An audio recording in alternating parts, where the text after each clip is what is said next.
So the title for this video is How Do I Stand Up? Don't do it. Oh my gosh, Justin, I was gonna stand up too. No way. For what you believe in. I thought about it and then I was like, too dad jokey. For once in my life. What? I'm so what does that surprised, make me? honestly. A grandpa. What does that make me? I never play into those jokes.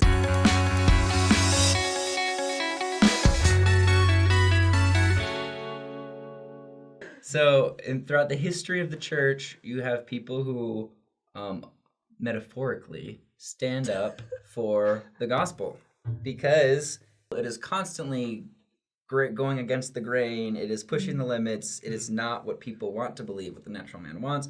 So people have to stand up, you know?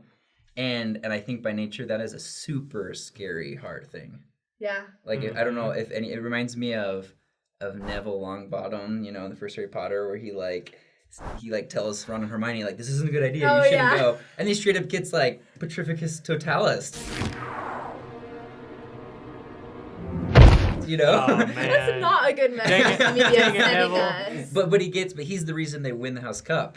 Because Dumbledore gives him those points, and he's like, because it's really hard to stand up, especially... And then, in the last movie, he stands up to Voldemort. For all of us! It's not over! True! So it's like a full good. arc of, like, first movie to last movie. Yeah. Oh my gosh. Yeah. Oh. Neville. Friends? Family? Family. Family? I like that part. Yeah, so I just think, standing up for the gospel, especially to people who you love, you know, who you care about, is super hard. And this episode is just going to be talking about some examples of people in the scriptures, you know, maybe can inspire us to do the same.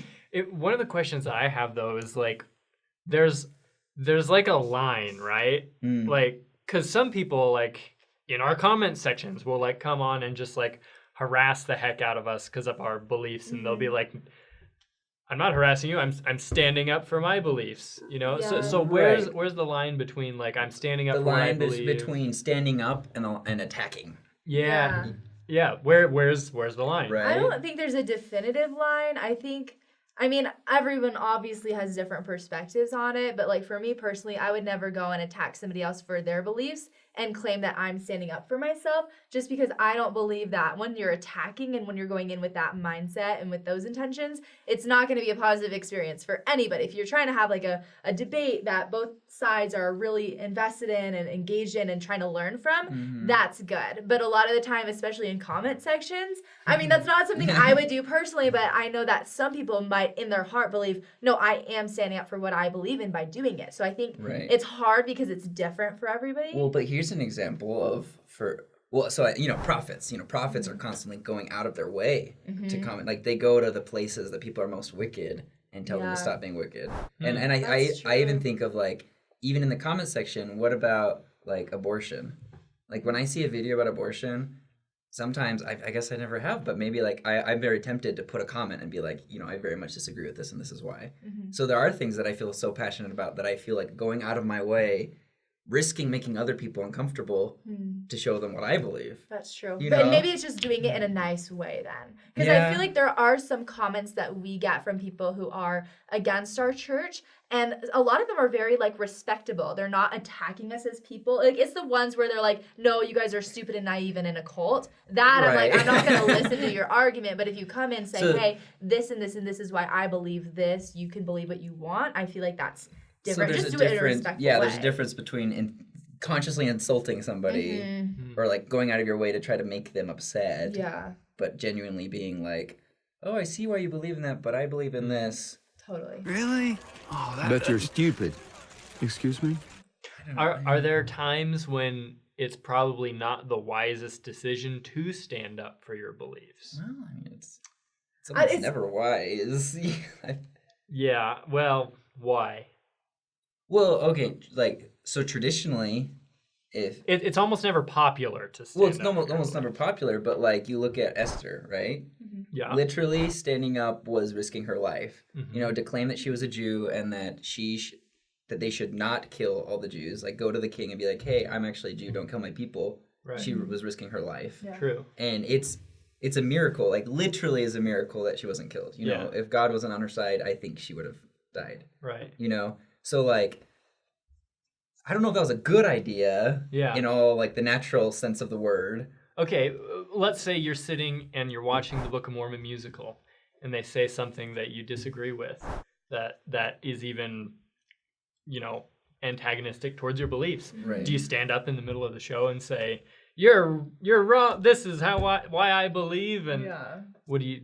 No. Like, there's a line, that's an Right. extreme. Yeah. But no, there's totally. a line, That's like... a great example. It's hard because, like, we say, like, we are disciples of Jesus Christ. And I would die for my beliefs. I'd die for my testimony. But that's not saying that I would... Every Book of Mormon musical, I'm, like, going up protesting. I feel like you have to be tactful about it. I don't know. It's so hard because it's, like, what situations do you or don't you? Or, like, outside of General Conference, people protesting. Yeah. Are they standing up for their beliefs? Because they're probably doing what they think is right. Mm-hmm. Well, so I have an idea about older prophets got killed all the time, right? Yeah. And I So and I know they're doing what I mean. Sometimes, like Moses, they were specifically commanded to go and do that. But interestingly enough, the ones who were commanded to go out were very often protected. You know, when they went over when they went for a very specific mission commanded by God, they were protected. But some prophets, you know, are just preaching because they know that's what they're supposed to do, and they get killed. And I've had this thought, like, what if they just weren't tactful? And what if they would have done it differently? They would have survived and had more success. Like, I've thought about that a lot because I've looked at at high school growing up, you know, and I lived in a place with very little members, and I've always thought, if I went just being a super annoying preacher, people would hate me and no one would join the church. Yeah. But I was able to be a good friend. A lot of people came to church with me just to see, and no one joined the church, but I felt like I had really good relationships and they joined to respect it. Yeah. And I'm like, why didn't the prophets do that? Like, why didn't Lehi, instead of going into the streets and making everyone mad at him, why didn't he just like make friends and be like, hey guys, this is the better way to live? You know, a lot more subtle. Dwight. No, hear me out. A lot more tactful. And I'm not saying what Lehi did was wrong, but I've wondered, I'm like, what if some of the older prophets were just a little too intense? And I wonder if Heavenly Father's up there and is like happy that they're preaching, but maybe he's like, oh, they could have done it differently too. They didn't have to do that. That's a really interesting That is thing. interesting. And the example that comes to mind is you already talked about Esther, who risks her life and, you know, testifies before the king, stands up for her beliefs. Right. Then you've got Abinadi, who does the same thing, gets burned at the stake. And you're just like... Well, and my favorite thing he go Abinadi wrong? does is he goes in secret to the city. Disguise. And then rips off his disguise and he's like, I'm Abinadi! And it's like, why were you disguised? When you could have gone in disguised and slowly converted people left and right, and then created a revolution that changed the city. Yeah. Whoa. You know, Because in some prophets, like some prophets are commanded to leave Jerusalem, like Lehi, and some prophets die there. It's like and then you've got Alma and Amulek. They were very subtle. Oh yeah. Alma went and lived with Amulek, and then they slowly like made a difference and stuff. Well, and eventually you gotta love danger like crazy. But you know, it's just so weird. So I've thought about that a lot at like the brazen nature of members of the church to like go out and throw the gospel at people. We're very bold. We're very bold. But here's the thing too. I can't speak for like the older prophets, but now I feel like even just recently in these last couple of years in General Conference, the general authorities say, hey, like be chill. Like, well, they don't say be chill because we know we're supposed to be bold, but it's more like be a friend and accept other people. Like, it's not like go knock on every single door in your neighborhood and refuse to leave until they join the church. Well, oh wait, I shouldn't use that as an example. But it's not like we're asking you to go knock on people. Wait a minute. Well, it's not like for 2 it's years. not like the prophets are like telling you to like go to your high school and yell in the hallways like I'm a member of the Church of Jesus Christ, you know. Yeah. But they are telling us to be more. I feel like now, I don't know if it's just because it's a different time, but now prophets seem to be more like, hey, just be kind to people and be an example and be a light. And that's a lot of what we talk about, being a light to the world. And then that'll bring people in who are ready. Right. Well, and that brings in President Monson, who I think he probably was the best example. And he talked about it so much of just like, he never went out of his way to hurt people's feelings. Yeah. He was so kind and loving, but he also never changed his mind about his beliefs. Like he never compromised his beliefs. And I love the story he gave about being in the army, and they're like, you know, all the Catholics go to this camp to worship, and like Protestants go to this camp to worship, and then he's left and he feels like all alone but he's like, I'm a Mormon. Where do I go? And then he's like, what are you? You know, like, I'm a member of the Church of Jesus Christ of Latter-day Saints. And he's like, okay, you guys go worship, you know?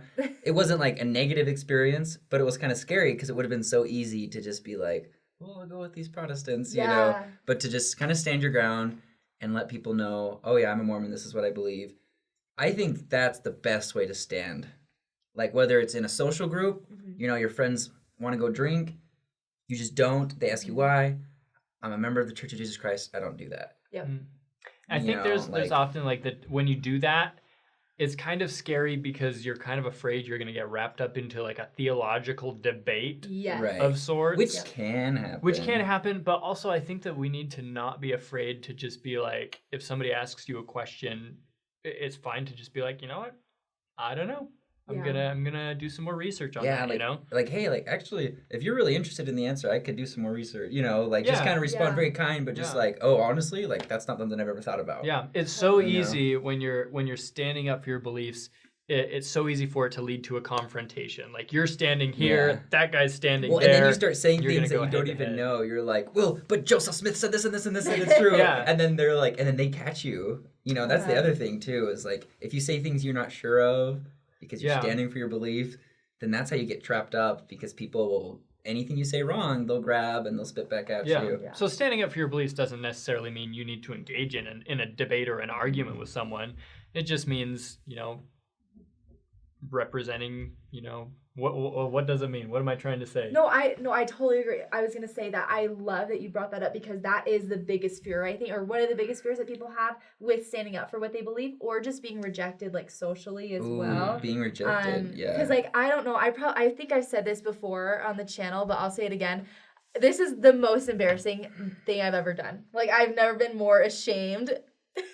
Maybe I'm being dramatic, but I was in 6th grade and my family found out that we're moving to Utah.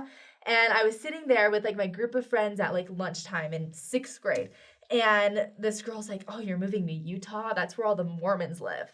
And I just sat there and I was like, oh, yeah, I don't know. Like, and I didn't say anything. And I was like, obviously, I'm a Mormon. But I've never been, they had no idea. Like, none of my friends, they knew I was Christian. I went to church and everything. But they didn't know that I was a Mormon. And I was like, how does she even know what a Mormon is? Like, why does she think this of? But I didn't stand up for what I believed in. And from that moment, I've never been more embarrassed or ashamed that I did not stand up for myself and my religion. So from that moment on, I was like, I'm going to stand up. And I remember I went on a work trip once, and it was all-inclusive. We went to Mexico, and I was there with, like, only a couple other people from Utah, but most of the people were, like, it was, like, a company-wide thing. And they were all, like, our age, and so it's all-inclusive resort in Mexico. So it's, like, obviously a lot of drinking happening. And I remember I didn't drink. People asked us to. I was like, no, I don't do that. And I would explain why. And it's not like anybody was pressuring me to drink after that, or they weren't like, oh, you're a Mormon? That's so weird. They were like, oh, wow, like, that's so, like, this one person said they had so much respect for me because even though I could obviously drink, there's people handing out alcohol when you walked in the door to check in to your hotel room. Right. They're like, you're not doing it. That's amazing, and you're young. And they had a lot of respect for me at that point. Which I thought was really cool, because I obviously could have just said, like, oh, like, I don't want to drink or whatever. But I took that opportunity and I was like, well, I'm a member of this church and I don't do that. So anyway, from that moment on in 6th grade, I was like, it's so worth it just to stand up, because any of, like, the worst case scenarios that happen, they're not that bad. Even if it is, like, someone asking you, like, you're a Mormon, so are you a polygamist, and, like, getting to this whole thing about church history, it's never as bad as the feeling of not standing up for yourself. So there was one time where, like, my friends were, it was Halloween party, and I went, and I, like, never went to parties for a reason, but finally, like, my friends had convinced me to go to this party because they said it would be really chill. So I go, and it was fun. We played Smash Bros, you know, Halo, like, it was it was fun. But then they want to watch a movie, you know, rated R, and you can watch rated R movies if you're a member. Like, you can, but I genuinely was, like, just did not feel comfortable with the content. And so Do you remember what movie it was? It was, maybe Friday the 13th, maybe. I don't know. So it was too scary for him. Well, I mean, there's a lot of sex stuff too. Yeah, I don't know. Yeah, they're bad, but like, I remember that was the first time I'd ever been in that situation, because usually I just avoid those. Yeah, and you hear about them like in the Friend magazine. Yeah, You're exactly. like, oh my God, it's happening. And so I was there, and they're like, okay, we're gonna watch this movie, and then I just told everyone like, oh, okay, cool. Well, I want to go, and they're like, oh, why? And I was like, oh, I just don't watch those kind of movies, and I remember. And so I like literally the movie started and I just like sat behind the couch and I had called my mom and she was on her way and I was just waiting for my mom to come pick me up, and I was like 14 or something, and then the mom of the house, she's like, are you okay? Like, are you sure? I'm like, oh yeah, like my mom's coming. I just don't watch these kind of movies. And she's like, oh, okay. And then I remember this other kid in the group, he didn't know I had called my mom yet, and he came over and he had like kind of tears in his eyes and he's like, hey, like, do you just want to go in the other room and play games? Because I really don't like these movies. And I was like, oh my gosh. Yeah. and I was like, oh, and I felt bad because my mom was already on her way, and I was like, oh, I'm actually going. And he was like, oh, and he was so sad. Oh, no. Yeah, because he was hoping that I could be his escape, his reason to not watch the movie. But that's when it clicked for me that like he didn't have the reasons. He didn't have the moral background of the church to be like, oh, I don't watch this because of the gospel. He just didn't want to watch it, but he didn't have like a reason why, and so he couldn't. And so he stayed and watched it, and he was really sad. And I ached for him, you know. It was just a little social situation, but like, and my mom came, and I was just like, whew, I'm free, you know. Yeah. But that was something I really like became grateful for. I didn't necessarily stand up for the church, but like just to have that to stand on. Yeah. Once you make your like decision, to have the gospel it's so much easier as a base, because like there's so many things in our lives that you're gonna face situations where it's like you're just gonna have to remember that we're living on higher ground, and you can't lift someone up if you're not higher up than them. It's over, Anakin. I have the high ground. I hate you. You underestimate my power. Don't try it. You were like making That's these so faces funny. that were so scary. That's Obi-Wan. That's The high deep ground. though, the high ground. But yeah, like you can't Yeah. lift people up if you're below them. Yeah, and you also can't dismember people apparently if you're below them. You need the high ground. Well, because you'd have to jump up over them to get to higher ground, and in that jump, You get dismembered. dismembered. Yourself. But my question is, wasn't Anakin above Obi-Wan when he got he wasn't on dismembered? the ground. You need the foundation. foundation. That's why the great. That is why the great and spacious building in the Has Book no of Mormon. foundation. It has the It's high. It was It's high, tall. It's but high. it didn't have the ground. Oh my god! Okay, I'll wrap this up while there. I hope you guys enjoyed this episode. Remember, if you don't stand for something, you'll fall for anything. I don't know who said that. I hope that you guys have the courage to stand up for what you believe in, and I hope some of you are getting enjoyment from. I don't know what's going on at all. I like Star Wars too. This is like a deeper level. But if you enjoyed this video, be sure to subscribe and hit the notification bell so you're notified every time we upload. Give us a thumbs up if you liked it, and leave us a comment down below of a time that you stood up for your beliefs, even if it was scary. Do you guys have anything to add? Especially really scary. I missed most of that. That's okay. That was But- cool. Just same old. Yeah. That was good. See you guys.